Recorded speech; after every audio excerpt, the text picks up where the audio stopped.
La paracha de Pekoudé que nous lisons ce Shabbat, le premier verset soulève un certain nombre de questions.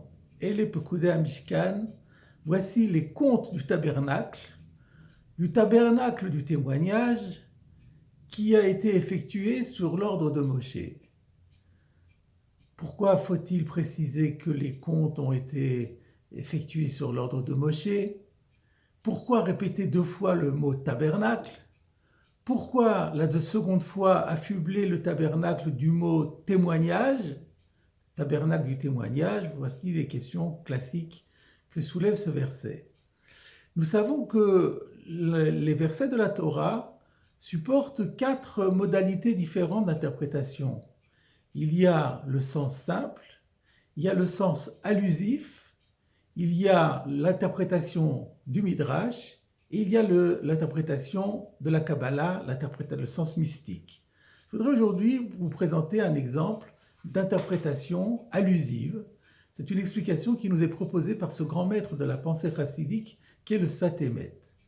L'idée maîtresse de cette explication est que le mot Pekoudé, que nous avons traduit selon le sens simple par les contes, peut aussi s'interpréter comme les commandements de Dieu. Nous avons en tête ce verset des Psaumes, chapitre 19, verset 9, Pikoudé Hashem, Yesharim, Mesamchelev. Les commandements de Dieu sont droits et réjouissent le cœur. Pekoudé, Pikoudé. Donc on peut comprendre le verset par rapport au commandement de Dieu. Donc c'est un enseignement concernant les mitzvot.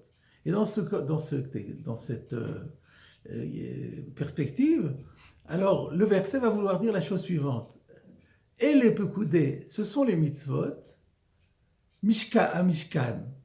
Mishkan, c'est le tabernacle au sens propre, mais au sens allusif, c'est la Shechina, la présence divine. C'est le mot, la racine du mot Mishkan. Le tabernacle s'appelle Mishkan parce que c'est le lieu où réside Akadosh Baruch Hu. Donc les commandements permettent d'obtenir, sont responsables de la présence de Dieu dans le monde.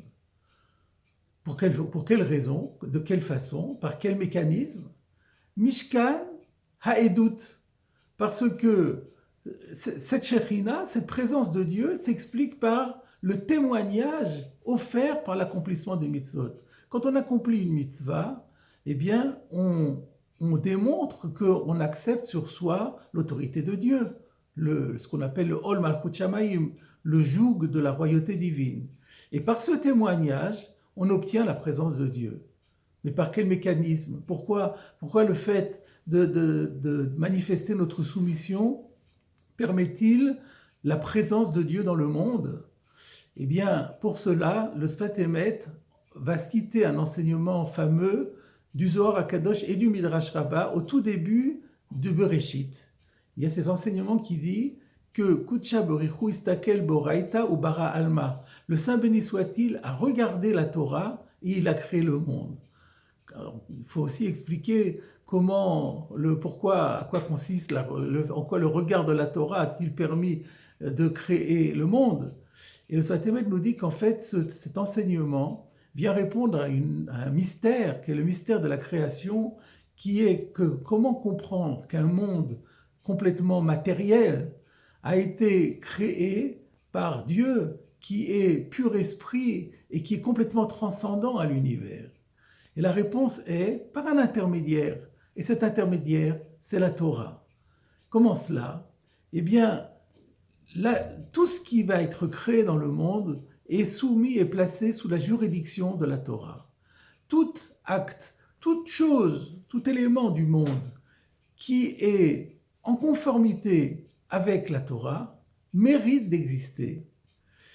Ce qui est à l'inverse, il ne mérite pas d'exister s'il est contraire à la Torah. Mais c'est cette possibilité offerte à chaque élément de la création d'être mis en conformité avec la Torah, c'est cela qui permet la création du monde. Et donc, c'est cette Torah qui a servi d'intermédiaire entre Dieu et le monde et l'univers. Ce qui s'est produit, ce processus qui s'est produit au moment de la création du monde, peut se renouveler à chaque instant où on accomplit un commandement de la Torah. Parce que lorsqu'on accomplit un commandement de la Torah, on met notre comportement, on met notre acte en conformité avec la législation de la Torah. Eh bien, à partir du moment où cette chose est en conforme effectivement avec la législation de la Torah, alors Akadosh Baruch Hu manifeste sa présence dans le monde.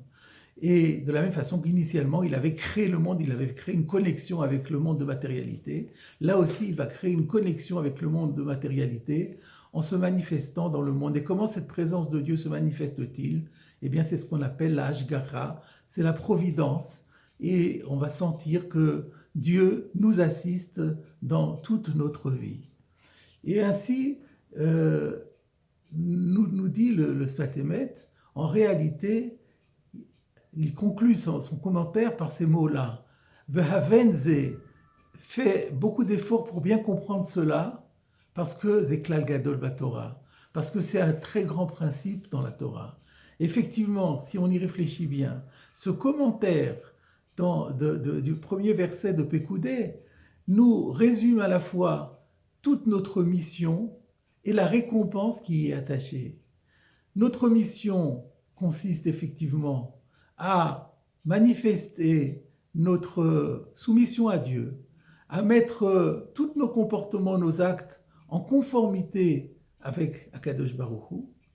Et à partir du moment où nous avons fait cela, alors nous méritons la récompense de Dieu et nous faisons que Dieu fasse irruption dans notre univers, que sa présence soit palpable dans notre univers par la providence. Le Sfat Emet nous dit encore que c'est ainsi qu'on illustre cet autre enseignement fameux du Zohar HaKadosh qui dit que la Torah, le Saint béni soit-il et Israël ne font qu'un. Eh bien oui, grâce à la Torah, Dieu permet à Israël d'exister, et grâce à la Torah, Israël permet, si on peut parler ainsi, grâce à la Torah et à la manifestation de sa volonté de servir Dieu, d'accepter son autorité, eh bien Israël permet ou fait en sorte que Dieu accède à notre demande et intervienne dans l'univers à notre profit. Eh bien, mes chers amis, voilà cette leçon qu'il ne tient qu'à nous de l'appliquer au quotidien et de la façon la plus stricte possible. Et ainsi, il y a le Mishkan à Edout, il y aura une présence divine et un double témoignage grâce à la mitzvah. Le Pekoudé occasionne un double témoignage, un premier témoignage de notre soumission à Dieu et un second témoignage de la présence de Dieu dans notre univers par sa providence, toujours aussi importante et toujours aussi demandée par nous, toujours aussi bénéfique. Puisse le peuple d'Israël tout entier bénéficier de cette providence pour que tous les événements si compliqués que nous vivons actuellement soient résolus le plus vite possible.